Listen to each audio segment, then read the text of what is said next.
ഇത് LDF-ന് കൂടുതൽ കരുത്തു പകരുന്ന ഒരു തെരഞ്ഞെടുപ്പ് ഫലമാണ്. മുഖ്യമന്ത്രി പിണറായി വിജയന്റെ വാക്കുകളാണ് പ്രേക്ഷകർ കേട്ടത്. 3 ബൈ ഇലക്ഷനെ കുറിച്ചാണ് മുഖ്യമന്ത്രി സംസാരിക്കുന്നത്. 3 ബൈ ഇലക്ഷനിൽ സംഭവിച്ച കാര്യത്തെക്കുറിച്ചും ഇടതുപക്ഷത്തിനെതിരായിട്ടും ഇടതുപക്ഷ സർക്കാരിനെതിരായിട്ടും മാധ്യമങ്ങളും മറ്റുള്ളവരും എടുത്ത തീരുമാനത്തെക്കുറിച്ചുമാണ് മുഖ്യമന്ത്രി ഇവിടെ സംസാരിക്കുന്നത്. മുഖ്യമന്ത്രിയുടെ ആ വാക്കുകൾ നമുക്കൊന്ന് കേൾക്കാം. ഇപ്പോ എല്ലാ ശ്രമവും ചേലക്കരയിൽ നിന്ന് നടത്തിയില്ലേ? 3 തെരഞ്ഞെടുപ്പുകൾ വന്നത്. ആ തെരഞ്ഞെടുപ്പില് നിങ്ങൾ ഏറ്റവും കൂടുതൽ കേന്ദ്രീകരിച്ചത് ചേലക്കരയായിരുന്നല്ലോ. കാരണം രാഷ്ട്രീയമായി വലിയൊരു ജയം ചേലക്കര പിടിച്ചെടുത്താൽ ഉണ്ടാകുമെന്നല്ലേ നിങ്ങൾ കണക്കാക്കിയത്. നിങ്ങൾ സർക്കാരിന്റെ വിലയിരുത്തലാകും എന്നടക്കം പ്രഖ്യാപിച്ചുകൊണ്ടല്ലേ ആ തെരഞ്ഞെടുപ്പ് പ്രചരണത്തെ നയിച്ചുകൊണ്ടിരുന്നത്.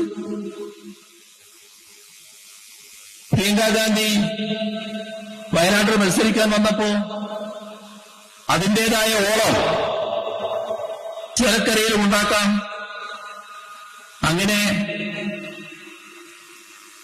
LDF-നെ പരാജയപ്പെടുത്താം എന്ന കണക്കുകൂട്ടലായിരുന്നില്ലേ നിങ്ങൾക്കുണ്ടായിരുന്നത്. പക്ഷേ എന്തായി? ഇതാണ് നാം കാണേണ്ട വസ്തുത. എല്ലാ വിഭാഗത്തെയും നിങ്ങൾ എഴുന്നേൽക്കാൻ നോക്കിയല്ലോ. ഈ പറയുന്ന ജമാഅത്തെ ഇസ്ലാമിയെയും അതുപോലുള്ള എല്ലാവരെയും ഒന്നിച്ച് അണിനിരത്തി SDPI-യെ വലിയ തോതിൽ രംഗത്തിറക്കി LDF-നെ പരാജയപ്പെടുത്താം എന്നതായിരുന്നില്ലേ കണക്കൂട്ടൽ. ഇപ്പോ ഈ തെരഞ്ഞെടുപ്പിന്റെ ആകെ കാര്യങ്ങൾ പരിശോധിച്ചാൽ നമുക്ക് കാണാൻ കഴിയുന്നത് ജനങ്ങൾ LDF-നോടൊപ്പം എത്ര കണ്ട് ഭദ്രമായി അണിനിരന്നിരിക്കുന്നു എന്നുള്ളതാണ്.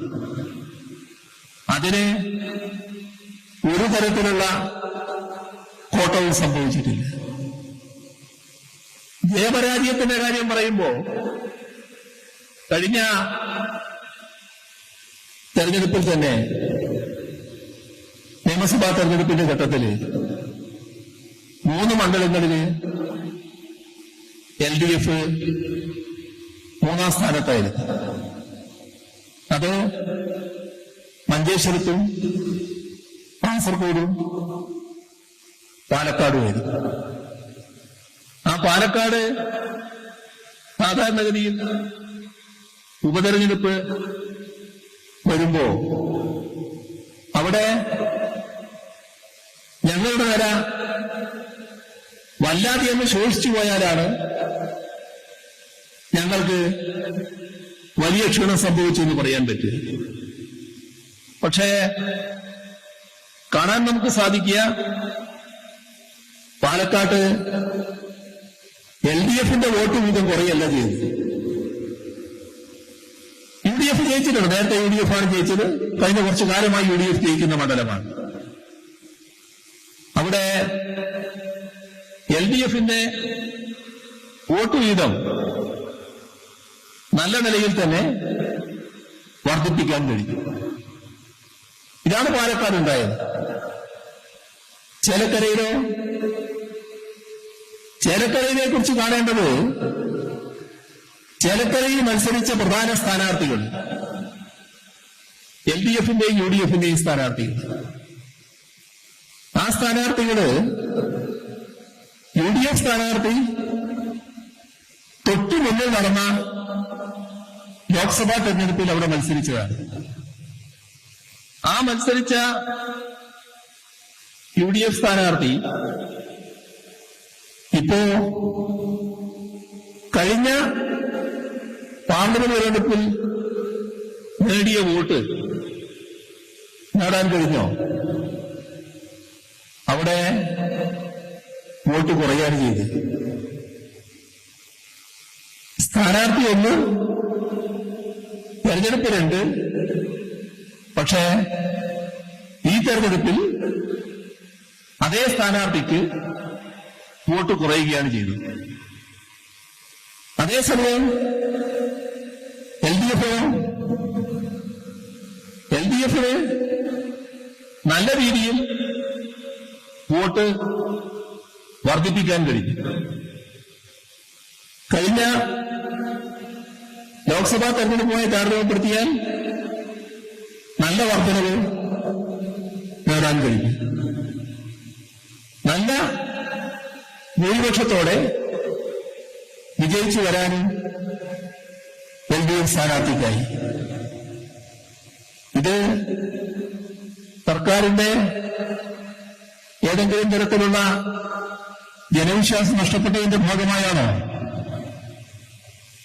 2016 ആദ്യ എൽ ഡി എഫ് സർക്കാർ രൂപം കൊള്ളുമ്പോൾ ചേലക്കരയിൽ മത്സരിച്ചുകൊണ്ട് ഇന്നിപ്പോ ജയിച്ച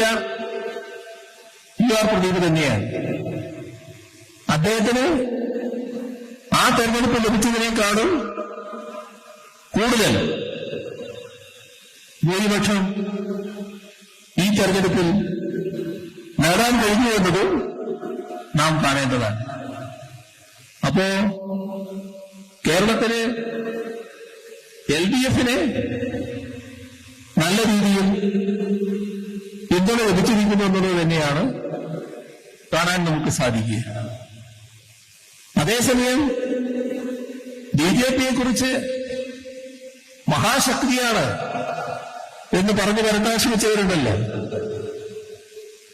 ആ ബി ജെ പി വലിയ തോതിൽ പുറകോട്ട് പോയി എന്താണ് കാണാൻ നമുക്ക് കഴിയുക.